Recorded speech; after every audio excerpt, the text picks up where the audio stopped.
Hi, Jefferson staff. I thought I would record the handbook, staff handbook review instead of having you guys all meet in the cafeteria. I know the sound was kind of funky in there and it was kind of hard to hear and I felt like I was screaming the whole time. So I'm just going to review it and then you guys can watch it at your leisure and then sign the forms that are needed and bring them back to the office. Okay. So I didn't get to do my PowerPoint or talk too much about my family. So I'm just going to start with that. So here's a picture of my little kiddos. I don't know if you can see that well with this lighting, but my little Jax is 2 and Ryan is 11 and she's going into 6th grade. So here's a picture from last year with my little kids. And then I have a picture of my wedding day. Here's a picture of my husband and I on our wedding day. So that's just a little about me and my little family there. Okay, now we'll get started. Okay, so like I said, I'm just going to review your handbook. You're going to take out the old one from your binder, put in your new one. I just highlighted some things I'm going to go over in here, but make sure it's your responsibility to go over thoroughly. And if you have questions, come ask. Okay. So I'm just going to go through the highlighted parts. So first and foremost, it starts with employee code of conduct. You're going to read through it. There's 2 forms in here. So the first form you're going to sign and turn it in. The next one you're going to keep so you can reference if you need to. Okay. So it just talks about confidentiality. There's a lot of things that go on, in the office, or if I need to speak to you about something with one of your students, that you keep it confidential. Okay. There's always something that goes on in the schools, it seems like. Making sure that you show up to duty fit, ready for duty.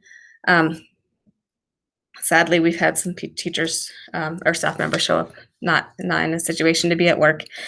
So make sure you're following those guidelines. You're going to sign that and return it. And the next one is another kind of employee conduct deal, but this one kind of talks about drugs, alcohol, and tobacco. So the first sentence is, if an employee is unlawfully going to manufacture, distribute, dispense, possess, or use or have it in the workplace, any alcohol, drugs, amphetamine, marijuana, has all the list of things there. And when they say on campus, it also means your vehicle. Okay, so do not have any of that kind of stuff. And on campus, in your vehicle, if you're transporting a student in a vehicle, no vaping, obviously things like that. Okay, so again, you're going to have the form in your folder and you're going to sign one to return. So you guys can always reference it if you need to. The next section is going to be the staff information. It has the teachers and the room numbers, as well as the aides that are assigned to each teacher. It has the specialty teachers, support staff, everybody on staff. Okay. Phone extensions, next page. And then on the back side is the confidential list of phone numbers. So please do not give out staff numbers unless you've asked permission. So this is just for us. Please don't share that. Next section is calendars. When we do get back to normal, Friday will be our early release day, and that's when we'll have our PLCs. Has Jefferson, Washington, and Bonnie Brennan start and end times in case you need that. And then the school calendar with all of the dates in there that were off, first semester, second semester, that kind of thing. Next section has it broken up by quarters, when first quarter starts, when it ends. We'll see what when it comes to testing, what that's going to look like. I don't know. Schedules. I have the morning duty schedule. I kind of talked about this at PLCs yesterday, but some of you may not have heard. When we decide, or when we know how many students are coming back, I may be able to put together a morning breakfast schedule. Because I know morning breakfast in the classroom is going to be super hard. So if we have half the kids showing up, I may be able to do like a 15-minute quick get in there, get your breakfast, and get back to class. So we'll see how many kids come back, and we'll cross that road when we need to. But we're still looking at different ways to have breakfast in the cafeteria, keeping them as a cohort though. Okay. But for now, we still have the morning duty schedule, the afternoon duty schedule. I know in the past you guys have teamed up with another teacher, and one of you goes to bus and one of you goes to pickup. We'll continue with that. We have more aides, so I am going to utilize them for Kinsley and Mahoney. I know kids cross here, so I want somebody on the corner, as well as Warren and Mahoney. So making sure when kids are crossing, we have somebody at the corners for that. And then for the crossing guard duty, we didn't have anybody apply. So the aides will also help in that aspect. Jefferson work hours, I know I handed that out at the last meeting, but in case you need to reference it. The duty schedule, the lunch schedule, we have 7 6th grade and 5 2nd grade. So that kind of made it a little bit lopsided. Each lunch will have 3 classes in there. Okay, so that helps us keep them separated as much as we can. One teacher will go down to 2nd grade. One of our 1st grade teachers will go down to 2nd grade to balance that out. I've already talked to Mrs. Reed about that, and thank you for being flexible. You guys will see that schedule. It also has the aides lunch schedule on here, so you know when they're going to be at lunch. Since the aides are 1st and 2nd grade, it tells you also when they leave the 1st grade classrooms to make sure the time between the two is equitable. Okay, so make sure you view that. Next section is the site procedures. Make sure your voicemails are set up on your phones and you're returning those phone calls, especially now. And that any emails, we're returning those as quick as we can, okay? Make sure you're on time to work, you're on time to staff meetings, anything, where you're supposed to be, you're there. So we can get started and get out, and everybody is respectful of each other's time. Be an active participant at your PLCs. I know I'll be dropping into those as often as I can. You're gonna submit those forms. I already seen yesterday's come in, so thank you for doing that. Maintain your contact log for your parents, whether that's a soft copy or the hard copy, I don't care. But make sure that you're always contacting who you spoke to, what about, dating, all of that kind of stuff. The next section is the fire drill, the bomb threat, all of that stuff. Make sure you read through that very, very carefully. We'll have those drills when we return. That's quite a few pages of the handbook. If you have questions, come see us, okay? The alarm system is next. If you do not have the 4-digit code for the alarm, please come see Mary. I know Mary is going to try to be making sure we all have our own individual codes, but you need that code if you come in on the weekend so you don't set the alarm off. We also have a new little whiteboard up there so you can write your name if you're in the building so people are not setting the alarm and it's going off when you leave your classroom and such, okay? If you have questions on the alarm, you need practice, just come see us. Okay, there's the classroom management and discipline portion there, making sure you're taking attendance morning and after lunch. But right now you need to make sure you're definitely taking attendance. If you contacted a parent, you're marking them present the entire week, okay? If you contact a parent and they said, hey, we're going online or we've decided to go to Joe City or whatever, please make sure you're letting Diane and Mary know so we can have hard count numbers, okay? The next one is the staff classroom building procedures. Halfway through that one, it talks about who's in charge of cleaning the lounge. There's like 3 or 4 people assigned to each month. That will be perfect, but I also want us to be respectful. Okay, if you make a mess in the microwave, clean it out yourself before you leave. Okay, it happens, things blow up, but don't just walk off and leave it for someone else if it's not your month. Just be respectful and do that. Also, the refrigerators. If you leave stuff in there, it happens. We know that, but just throw it away. It'll be nice for these people to not have to spend too much time in there. Okay, the next one is the dress code. Right now, I know you guys can wear jeans. There's no students here, but when they do return, make sure you're following the dress code. If you're wearing leggings, you're covering your front and your back with, the tunic type shirt that goes long enough. I always try to think of it as if you were going to wear it to the beach, you do not wear it to teach. So no plastic Old Navy flip-flops. I know they're comfy, but they're not professional. No spaghetti straps. So if you can see my shoulder, you would do like a 2 or 3 finger width, so there's not the tiny tank top straps. We're not wearing that. We're not wearing something off the shoulder. Has to be professional. Has to be high enough that we're not showing anything. If you're wearing a dress or skirt, you're 3 inches above the knee. Just make sure that we're always looking professional. Pants are not going to have holes in them or frayed, anything like that. Cute clothing, right? But just not for a professional setting. So please make sure that you follow that dress code. Okay. Talks about the playground rules. I do want to make sure, and I'll be out there with the aides when kids do return, that they're staying as cohorts. So they eat together, they play together on the playground. So on the playground, we can rotate if we need to, where one day one class is out in the grass playing kickball or whatever. The next day they can have the equipment to play on, the jungle gym and that kind of thing. We'll just rotate them around, but we're not just going to let them, free for all on the playground, because we're going to try to keep them together as cohorts and not mix as much as possible. Okay, but I'll be out to help with that, and that's how we'll run the playground. Directions on how to set up your voicemail. Substitute teacher folders, those need to be ready to go day one when we know the kids are returning. Of course, we don't know that date yet, but when we get that date, that's when I'll expect those substitute folders to be ready. Okay, and I'll be around to check those. If you need to call in sick, okay, this is like an emergency. You wake up Tuesday morning and you're sick. You're going to call the district office. It gives very clear directions, and you're going to state your name, where you work, and that you need a substitute. So this is for certified classroom teachers. You need a substitute, right? You're also going to call and leave a message here at school, Jefferson, leave us a message, or you can text Mary and I, okay, whichever you're comfortable with. Aides do not need a substitute, so you will just call Jefferson and leave a message, and we'll go from there. Okay, so these are only emergencies. If you know for sure you're taking off Thursday because you have a doctor's appointment, you've already put it in, we already have a sub, you can check with Mary to make sure everything's good to go, but that you won't call the day of, because that's kind of planned in advance. Okay, if you have questions about that, come see us. The 45-day screeners, I know we're kind of waiting to see when kids return on that, so more information on the 45-day screeners.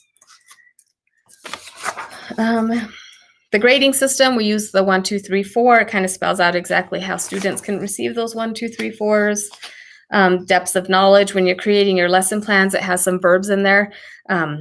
So you know which activities you're kind of trying to hit. We try to stay between 2 and 3 and hit 4s if we can. Bullying and harassment. If a parent comes to you about bullying or something's going on with their child, you will have them fill out the bullying form, and then it gives me a certain amount of time to investigate it and call in the parents and see what's going on, that kind of thing. This is probably backward for you guys, but I left about 4 or 5 in here for you. Also, when you turn these in, if you know of anything that's going on, if you have some background information, please always let me know so I can see the whole picture when I go to investigate all of this. And then I call the parents back and discuss. So you just give them the form and have them fill it out. Okay. So several forms in there with bullying. Child abuse and child reporting. Please, if a child ever says anything that you feel was kind of, that was a little bit weird, please always come report it to me. Okay, together we can talk about it and see if a phone call needs to be made. But you never want to get yourself in a situation where you were like, that was kind of weird, and then a couple of days later, something major blows up and you feel terrible about it or whatever. You don't want to be held in any type of legal standing because you knew something. Always better just to come report it, come tell me, and we'll figure it out from there. If nothing comes of it, perfect, you're good. If something does come of it, at least you've cleared your name. Okay, so please always know that you can come tell me whatever, even if it's like, I don't know if this is anything, but I'm gonna let you know. Unfortunately, it does happen with staff members too. If you witnessed something, you saw something, anything like that, you always come tell me, always, okay? Sad to say, but have to say that. Okay, acceptable use policy, kind of a little bit longer this year because they handed out the Chromebooks. Professional leave. Please make sure you read through this carefully. Talks about how many days of leave you can take. If you're going on, I don't know, some vacation or something, you're able to take 1 time a year up to 3 days consecutive. If you need to do it twice, I believe you can. You just get docked pay. Okay, so please review that. You can't take off days before a holiday, after a holiday. So like, let's think spring break, you can't take off the week before spring break and then have all spring break off too. If we are have a snow day and you live in Flagstaff, but we're still, gonna have, no, I shouldn't say a snow day. If it's snowing, but we're still in school, they haven't decided a snow day, you're still expected to be here. Okay. Gate information. Talks about the gifted and talented learner attributes in that area, the testing procedures. If you have questions about GATE and how to get a student tested, or if you have any questions about it, Mr. Atwood's a great resource and we can reach out to him. Okay. Section 301, I have not received a thing about 301 yet this year. When we do get it, I will make copies and you guys can insert it here, but I did leave a 301 section. All right, the evaluation information starts out with job descriptions. Job descriptions for most everybody on staff. And then it talks about the Danielson framework. So we adopted the Danielson evaluation tool last year. So I'm sure you were all evaluated on the evaluation of Danielson. It has all the different domains in here. I do want to look at this page here, talks about what else is included in your evaluation for certified teachers. We do have to tie some assessment to it, and since we don't have state assessment at this level, we do use the 3rd grade AZ Merit ELA in math. And then it also says other assessments. So we may be using DIBELS at that point, I think. I'll have to check on that. But we do have to tie in some sort of assessment with the Danielson. So I do want to go over the domains. So domain 1 is planning and preparation. I will look at your lesson plans for that and make sure you're turning those in weekly, that they have all the components necessary, that you're following your curriculum map. Number 2 is the classroom environment. That's when when I come in and look for specific things. That's your actual teaching, what's going on in there.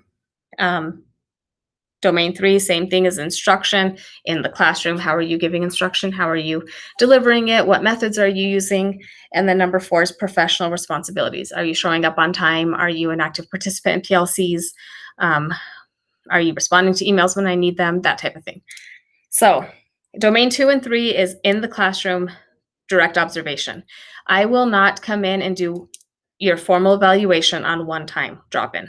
Okay, I will be in several, lots of times throughout the year giving feedback. Hey, I came in to look for these specific things. This is what I saw.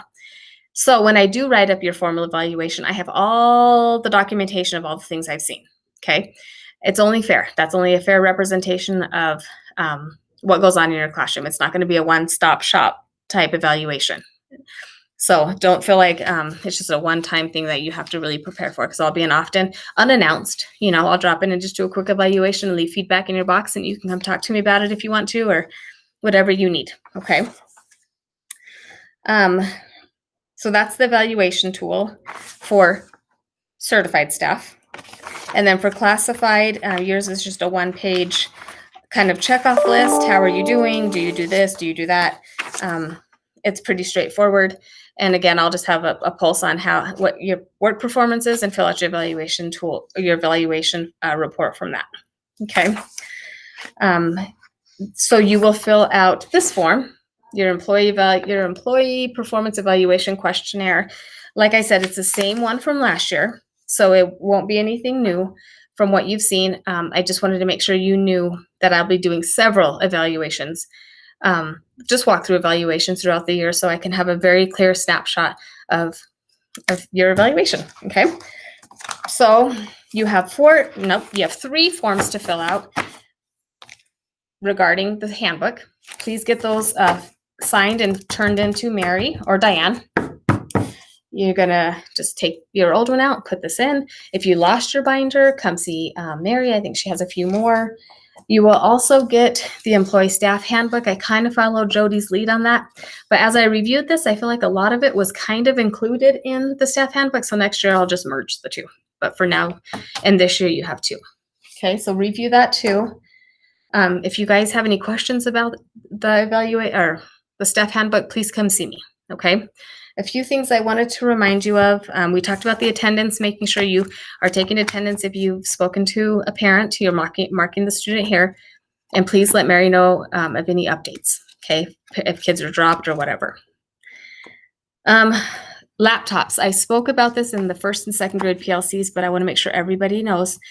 I spoke with the IT department, and we do not have any idea when those next shipment of Chromebooks are going to be here. I'm sure every school district in the United States ordered Chromebooks. So when we find out, I will let you know as soon as possible. But for right now, in the next couple weeks, I just truly anticipate us staying paper-based, which means those packets need to be next week and the following weeks need to be standard-based. Okay, so just follow your curriculum map and try to put as much as you can in the packets that are standards-based, current standard-based. Okay. because we're going to have to start taking grades too. And I know you guys have started those discussions in your PLCs.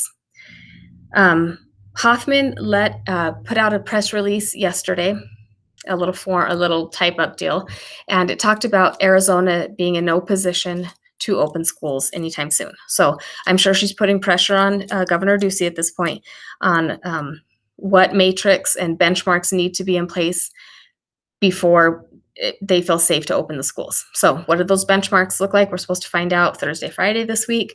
We will see what his take is on that. And I'll let you know as soon as I find out. But it looks like Hoffman is definitely saying not anytime soon. Okay. Last, I want to say how thankful I am for you guys. You guys are so flexible and smiling through campus, even though it's tough times, right? Right. Okay. So I was running this morning and the sun was coming up and I was like, oh my gosh, like tough times, they'll go away. Tough times won't last, but tough people do. And you guys are tough. You guys are all just resilient. There's not a whole lot of moaning around here. I mean, it is hard, like, right? We're all in this together and it's hard.